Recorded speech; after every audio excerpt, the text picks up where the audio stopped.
হামের প্রাদুর্ভাব ও টিকাদান কর্মসূচি নিয়ে আমরা বিস্তারিত জানবো। রাজধানীর ডিএনসিসি হাসপাতালে আছেন সহকর্মী শফিকুজ্জামান রুবেল এবং বরিশাল শের-ই বাংলা মেডিকেল কলেজ হাসপাতালে আছেন সহকর্মী অপূর্ব অপু। শুরুতেই যাব রুবেলের কাছে।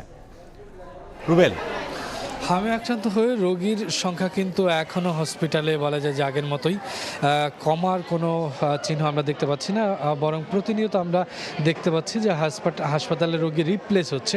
বলা যায় যে রোগী ভর্তি এবং রোগী রিলিজ হওয়ার যদি আমি সমীকরণ বলি সেটা একেবারেই কাছাকাছি। আমি ডিএনসিসি হাসপাতাল রয়েছি, এখানে গেল 24 ঘন্টায় 74 জন রোগী চিকিৎসা নিয়ে বের হয়েছেন এবং নতুন করে ভর্তি হয়েছেন 60-এর উপরে। তো বলা যায় যে খুব কাছাকাছি রোগী ভর্তি হচ্ছেন আবার বেরও হচ্ছেন।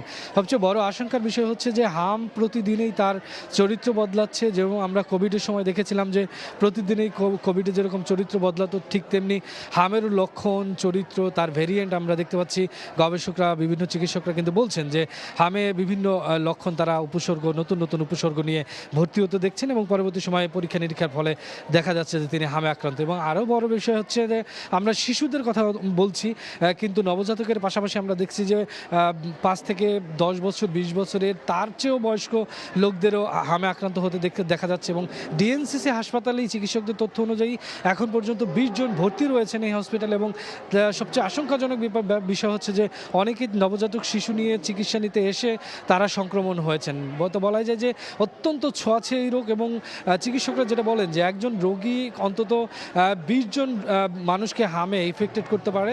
তবে একটি বড় ব্যাপার হচ্ছে এবং স্বস্তির কথা হচ্ছে যে হামের যেই ভাইরাস, সেই ভাইরাসটি মূলত 2 ঘন্টা পর্যন্ত স্টে করে। সুতরাং যারা রোগীর সাথে আসেন তাদের অবশ্যই সচেতন হতে হবে এবং সচেতনতার বিকল্প নেই। এবং চিকিৎসক বলছেন টিকা নেওয়ার বিকল্প নেই, টিকা নেওয়ার পাশাপাশি সচেতন হতে হবে এবং অবশ্যই যিনি হামে আক্রান্ত তার থেকে দ্রুত বজায় রাখতে হবে এবং অবশ্যই তাদেরকে সতর্ক থাকতে হবে, কেননা অনেক ছোঁয়াচে হচ্ছে এবং দ্রুত রোগীর সংখ্যা বেড়ে যাচ্ছে। তো সব মিলে রাজধানীর ডিএনসিসি হাসপাতাল থেকে এই ছিল এই মুহূর্তে।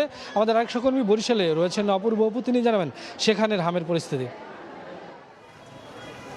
রাজধানী ঢাকার মতোই বরিশাল বিভাগ জুড়েই এই হামের প্রকোপ কিন্তু উচ্চ হারে রয়েছে। প্রতিদিনই লাফিয়ে লাফিয়ে বাড়ছে এই হামে আক্রান্তের সংখ্যা।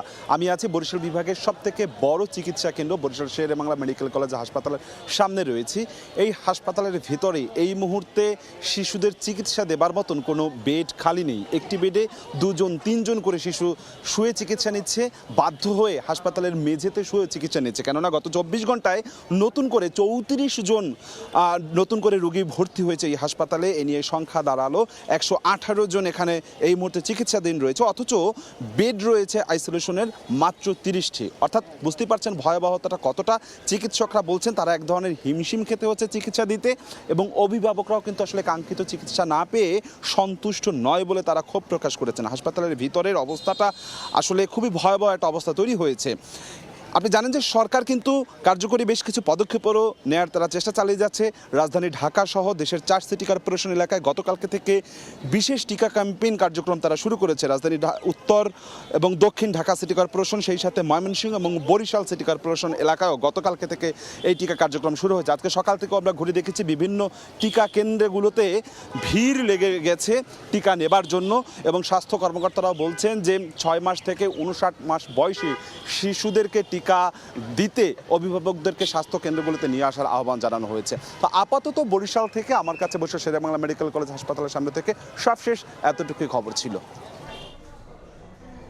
বরিশাল থেকে সহকর্মী অপূর্ব অপু এবং এর আগে রাজধানী থেকে যোগ দিয়েছিলেন শফিকুজ্জামান রুবেল।